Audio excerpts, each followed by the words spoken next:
विद्यार्थियों नमो नमः। मैं डॉक्टर उर्मिला से आचार्य संस्कृत महारानी श्री जय स्नातकोत्तर महाविद्यालय भरतपुर राजस्थान। ये वीडियो तृतीय वर्ष के विद्यार्थियों के लिए। विद्यार्थियों, मैं अब तक आपकी पाठ्य पुस्तक श्रीमद् भगवद गीता के 62 श्लोक करा चुकी हूँ और आज मैं आपको 63 श्लोक के विषय में बताऊंगी। इसमें पतन की श्रृंखला में क्रोध से उत्पन्न होने वाली हानि का वर्णन किया जा रहा है। अब आप श्लोक देखिए। क्रोधात भवति सम्मोहात स्मृति विभ्रमम्, स्मृति भ्रमसात बुद्धिनाशात प्रशम्यति। अब आप अन्वय देखिए। क्रोधात सम्मोह भवति, सम्मोहात स्मृति विभ्रम, स्मृति भ्रमात बुद्धिनाश और बुद्धिनाशात प्रणश्यति। अब आप इसके कुछ कठिन शब्दों का अर्थ देखिए।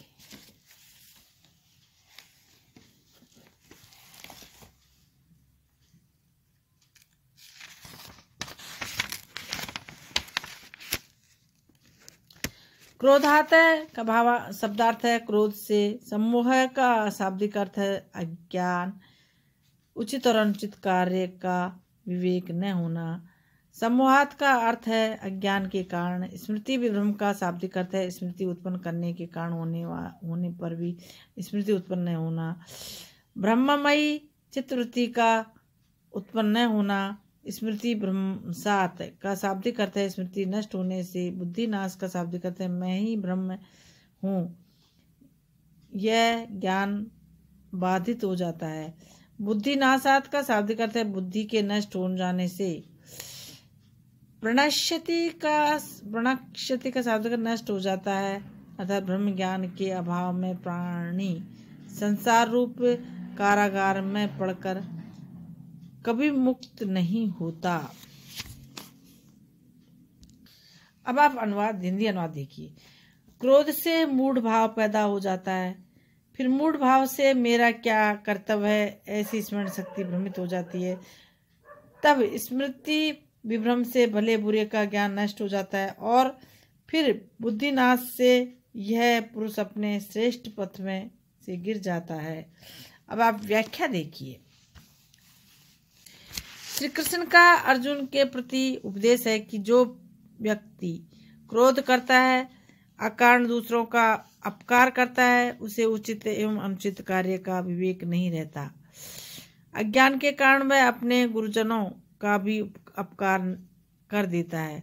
अज्ञान के कारण प्राणी को अपनी बाह्य रूपता का स्मरण नहीं रह जाता, जबकि वेदांत वाक्यों के सुनने से उसे मैं ब्रह्म हूँ इस प्रकार ब्रह्माकार में प्रतिष्ठित परिणत एक विशेष प्रकार की चित्तवृत्ति का स्मरण हुआ था। मैं भोक्ता और यह संसार भोग है। इस तरह अज्ञान की वृत्तियों से तिरोहित बुद्धि नष्ट हो जाती है। जैसे सामने स्थित पुरुष में यह मेरा पुत्र है, यह पुत्राकार ज्ञान नष्ट हो जाता है। उसी तरह जब चित्त सांसारिक विषयों से आक्रांत होता है, उस समय अपरोक्ष भय ब्रह्म के रहने पर भी वह यह जगत ब्रह्म है और मैं ही भी ब्रह्म हूँ, इस तरह स्वयं एवं संसार की अखंडाकारित चित्तवृत्ति उत्पन्न नहीं होती।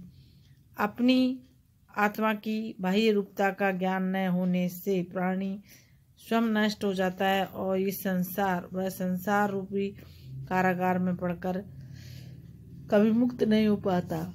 जैसे विष पीने वाला कभी अमर नहीं होता, अतः विषयों में भ्रांत न होकर सभी इंद्रियों का निग्रह करके समाधि करने से सम्यक ज्ञान होता है, उसके फलस्वरूप प्राणी का मोक्ष होता है। भावार्थ है कि क्रोध से विवेक की शक्ति नष्ट हो जाती है और उससे फिर उसकी स्मरण शक्ति क्षीण हो जाती है। इसलिए वह पहले सोची समझी और निश्चित की गई बातों को भूल जाता है। फलतः वह किसी भी कार्य में उचित अनुचित का ध्यान नहीं रख पाता और अकार्य में भी प्रवृत्त हो जाता है। कर्तव्य का निश्चय न कर सकना ही बुद्धिनाश है, जो कि अंततोगत्वा मनुष्य को अपनी स्वाभाविक स्थिति से गिरा देता है।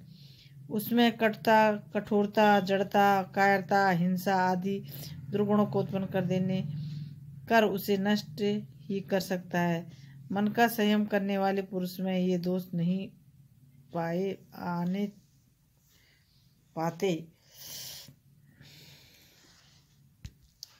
यहाँ सम्मोह से आशय कर्तव्य विषयक अविवेक से है और स्मृति विभ्रम का अर्थ है शास्त्रों के अध्ययन और आचार्य प्रदत्त उपदेश के संस्कारों से जो स्मृति उत्पन्न होती है उसका भ्रांत हो जाना। बुद्धिनाश अंतःकरण में कार्य विषयक विवेचन की योग्यता के नष्ट होने को कहते हैं। इस प्रकार इस कारण परंपरा के चक्र में फंसकर मनुष्य सर्वतो भावेन अपना पतन कर लेता है। इससे स्पष्ट है कि विषयों का चिंतन ही सब अनर्थों का मूल है। समाप्त।